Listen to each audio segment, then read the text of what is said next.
While most strategic partnerships are forged by corporations or individuals with the expectations of creating a profit, occasionally there are other outcomes in mind. Right now, we are living through one of the most incredible times in all of our lives. Not just because of all the bad things that have happened since COVID-19 first came to our shores, that I don't need to remind you about, but because some really amazing things have happened in the last year, many of them through strategic partnerships. Hi, I'm Amy Grant of the ABL organization. For example, just yesterday I got my first COVID vaccine. Now, if you're thinking I must have jumped the line because I couldn't possibly be over 65, thank you, but I am. Think about it. A year ago, most of us wouldn't have had a clue about messenger or mRNA, but as of February 11th, the CDC reported that 34.7 million of us have already received at least our first dose of a Pfizer, Moderna, mRNA COVID vaccine, and over 11 million have had 2 shots in the arm. For that to happen last year, the federal government, under Operation Warp Speed, basically had to strategically partner with a number of pharma companies, in most cases to pay for their research and development and to guarantee payment for the production of vaccines that might or might not ever attain FDA approval. The government, and we the taxpayers, basically put $10.79 billion on the bet, spreading it out among 6 vaccine candidates to be developed by Moderna, Johnson & Johnson, Novavax, and 6 other organizations that strategically partnered to develop 3 more vaccines: Pfizer with BioNTech, Sanofi with GlaxoSmithKline, and AstraZeneca with the University of Oxford. Being first to be FDA approved, as Pfizer's and Moderna's vaccines were, has its privileges. Including on February 11th, both companies received orders for another 100 million vaccines. So together, they've sold the government 600 million vaccines at pre-negotiated prices, enough to inoculate everyone in the country over 16. But of course, researching, developing, and making the vaccines not enough. The distance and complexity from the lab to the arms of 331 million Americans is huge, and it took far more than a village to get into my arm yesterday. I suspect everyone who's been vaccinated has a similar story, but mine started on the web. The Orange County Healthcare Agency contracted with CuraPatient, which developed the Athena website and app, to sign up everyone in the OC who's old enough to qualify for a COVID vaccine by phase. While my personal experience was, at least initially, exasperating, with daily messages that vaccines were in very short supply, last Tuesday night, suddenly I was able to choose an upcoming day and time for my appointment. So I chose yesterday at 10 a.m., since I didn't have a roundtable that morning.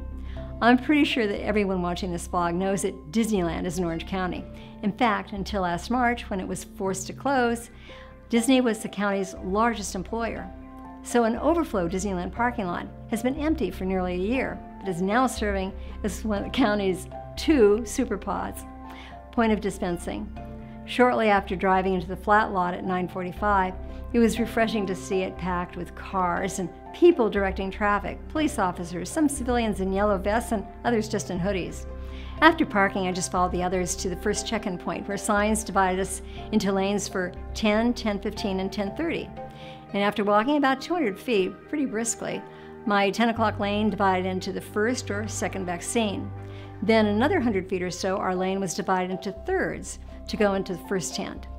Up until now, it had been very quiet since all of us were masked and socially distanced, which was pretty amazing since I estimated there were well over 1,000 people in the parking lot.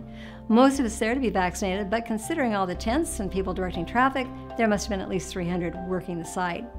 At the first tent, a lady checked my driver's license and paperwork confirming my age and appointment time and date, and waited while I said no to a long list of potential unpleasant previous vaccine reactions I might have had previously.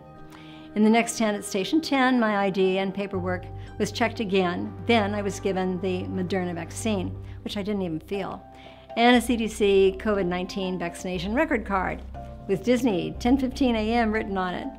When asked who was administering the vaccines, she responded, nurses, student nurses, pharmacists, pharmacy techs, and paramedics, but not MAs. Next stop was our 15-minute post-vaccine waiting area, which was pretty loosely overseen, but it gave me 15 minutes to politely scan the side of the newly vaccinated coming out of all 6 tents. So Athena is currently vaccinating Phase 1A, ages range from patient-facing healthcare workers in their early 20s when carrying her infant, to those way over 65, including those in wheelchairs and walkers. Shortly before I drove out at 10:45, I was told the Disney pod is now vaccinating 5,000 people every day. In all, it was a positively joyous experience, not just because I'm relieved of feeling like I might die of COVID, but seeing how well the village of strategic partners like the federal government, Moderna, and other pharma and distribution companies, the Orange County Healthcare Agency, Othina, Disney, the NFL, pharmacies, and thousands of healthcare workers and volunteers are coming together to save fellow Americans. Truly, this effort represents a series of strategic partnerships that has been forged not for the profit of a few, but for the long-term survival of the many.